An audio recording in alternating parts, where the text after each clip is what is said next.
From CBS News Bay Area, this is the Afternoon Edition.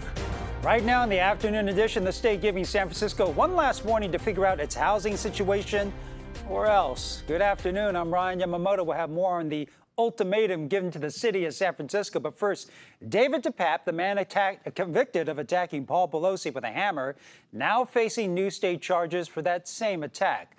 DePape did not appear in court today. His attorneys discuss a potential plea deal for his state charges of attempted murder, assault with a deadly weapon, elder abuse, and false imprisonment stemming from the October 28th attack last year. DePape was found guilty on federal charges of attempting to kidnap a federal official and assaulting the family member of a federal official earlier this month. That federal official is, of course, former House Speaker Nancy Pelosi, who is the wife of Paul Pelosi. DePape faces up to life in prison for those convictions. His next hearing is scheduled for tomorrow at 9 a.m. Well, San Francisco has 1 month to get its housing policy figured out, or else it could face consequences. That's the word from the state after San Francisco missed a November 25th deadline, then delayed the vote. This is in response to a study published this year looking at how long it takes the city to approve new housing construction.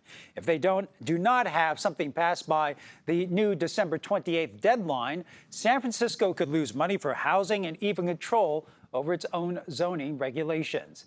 At the same time, Governor Gavin Newsom is promising hundreds of millions of more dollars to tackle homelessness around state highways. The governor says it is a safety move on the heels of a fire that burned underneath Interstate 10 in Los Angeles. But this is actually something that's been tried before here in the Bay Area. And as Wilson Walker shows us, the effort has a lot of people hoping the second attempt will work better than the first.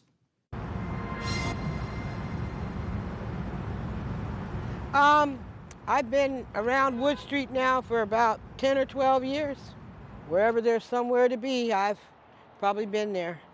It has been about 7 months now since Yvette Wright and some 200 to 300 other people were removed from Oakland's Wood Street encampment, one of California's largest at the time. The state and Caltrans declared the situation unsustainable and announced a massive clearing and relocation operation. It did not remove the people because where are all of them going to go? Some, like Yvette, have landed in one of the city's nearby tiny home spots, but a drive around this area makes it perfectly clear that a lot of people just moved to the next available block, packing the side streets with cars, campers, and even some boats. And they really have. They've been here so long. The public has had it. They're fed up. I'm fed up. We're all fed up. Governor Gavin Newsom says the additional $300 million on top of $400 million already allocated will go to cities to clear encampments around highways like the effort we saw under Interstate 80. This encampment resolution grant will help us do even more with our state right-of-ways, state properties. All these millions of dollars, if they had truly went towards the agenda, the objective or whatever, we wouldn't still be here on the streets. The Wood Street operation may have cleared the Caltrans land, but it certainly did not bring long-term answers for all of those shuffled beyond the property line. So what will change now? I can't say exactly what the solution is. Some people belong inside. Some people don't really want to be inside. So what do you do for those people? That's a good question. It's a very difficult situation. And the governor's office says in the past 2 years, they have cleared 5,700 encampments. Applications are already open for cities and counties to apply for grant money. After this flaring at the Chevron refinery in Richmond, the Contra Costa Health Department is reporting no measurable health impacts from the smoke. But data from UCSF shows the city of Richmond has double the rates of asthma compared to the rest of the state. Community advocates say it serves as a warning sign that the refineries need more oversight. Our bodies are being destroyed. Our homes are being destroyed. We can't even plant food in our yards without worrying about the impact that Chevron is having on that. Chevron says it's working with local authorities to investigate and avoid similar outages in the future. A report is due out tomorrow. And it was a wet start to this Wednesday across much of the Bay Area. Let's check in with meteorologist Jessica Birch. We woke up this morning with some rainy conditions widespread throughout the Bay Area as an area of low pressure wrung out some energy over us and gave us pretty impressive rainfall totals. I'll show you those in just a second, but watch what happens as we head into our Thursday and Friday forecast.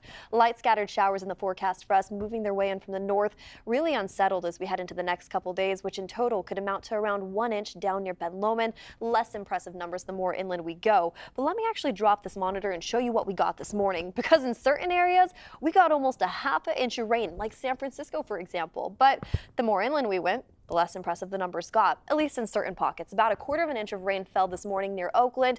Less impressive numbers over near Antioch. And the more south we go, the Santa Clara Valley barely got anything at all. Now, match that with what we're expecting later into this afternoon. Daytime highs today widespread throughout the Bay Area are sitting in the 60s. So it's a mild, cool day with a little bit of rain as we woke up this morning. Ceasefire now!